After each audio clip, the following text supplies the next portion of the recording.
Hoje eu gostaria de discutir com vocês como se dá esse processo de decisão em favor de fazer uma cirurgia ou não.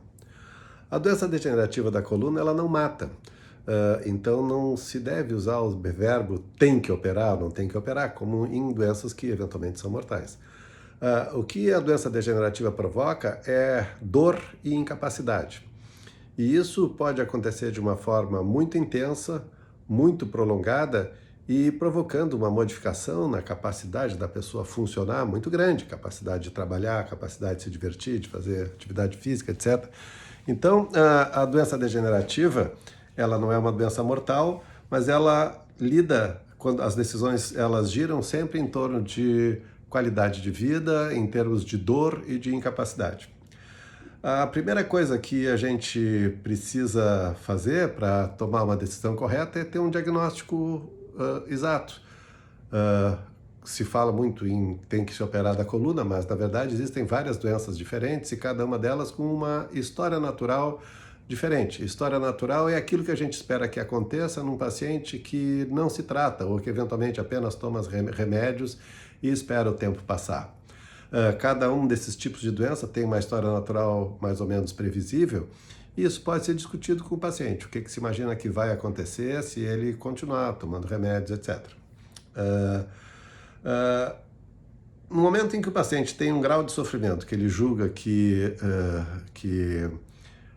não é compatível com aquilo que ele deseja da sua vida, então a gente pode discutir as opções de cirurgia.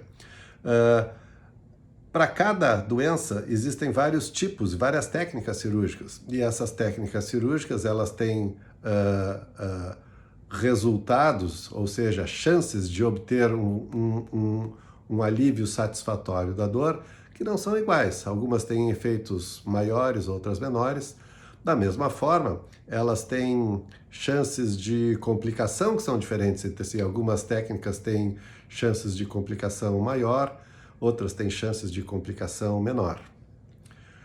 O papel do médico quando recebe um paciente portador de uma doença degenerativa de coluna, a primeira coisa é definir com clareza, então, o seu diagnóstico, a sua história natural, ou seja, o que se espera que aconteça com ele, e expor para o paciente as opções cirúrgicas que existem, tentando transformar essa nebulosa numa coisa um pouquinho mais matemática, ou tão matemática quanto possível, explicando para o paciente, em números estatísticos, qual é a chance dele ter sucesso e ter fracasso.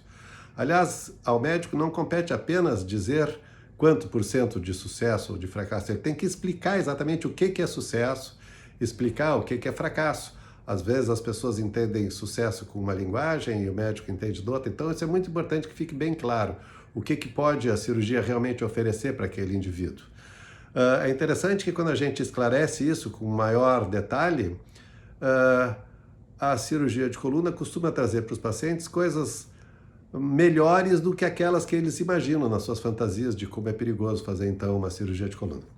De qualquer forma, a gente tem então que receber o paciente, tem que escutá-lo, fazer um diagnóstico adequado, explicar para ele a história natural da doença, explicar as chances de sucesso e de fracasso de cada técnica, de preferência em números percentuais, e também tem que fazer um cálculo de qual é a chance percentual de que ocorra uma complicação anestésica, uma complicação de, sei lá, complicações de outros tipos, infecção, uma série de outras coisas que são inseparáveis de qualquer tipo de cirurgia que venha a ser feita, né?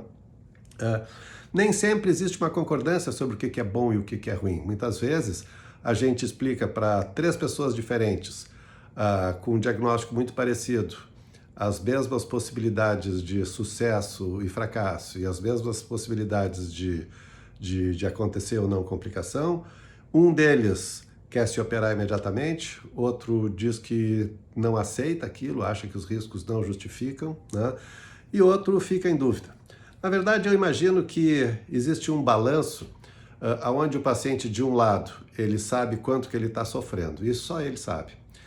Na medida em que o médico pode explicar para o paciente as chances realistas de sucesso e fracasso e as chances realistas de complicação, o paciente compara dentro da sua cabeça esses dois caminhos. Aqueles que entendem que o seu sofrimento realmente é uma coisa muito pesada, geralmente eles enxergam a cirurgia com bons olhos e fazem isso convictos de que este é o melhor caminho e, na imensa maioria das vezes, na grande maioria das vezes, vão ter um sucesso muito bom. Aqueles que olham para o seu sofrimento e olham para o que a cirurgia pode dar, muitas vezes voltam a olhar para o seu sofrimento e dizem, bom, mas meu sofrimento não é tudo isso, que talvez não seja o caso de eu me expor a esse conjunto de ações aí, que tem algumas incertezas, porque talvez seja mais conveniente eu continuar convivendo com o meu sofrimento, né?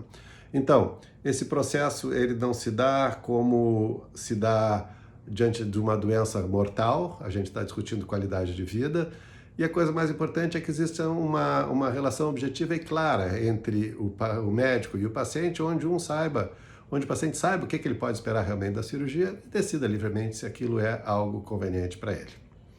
Era isso por hoje. Obrigado.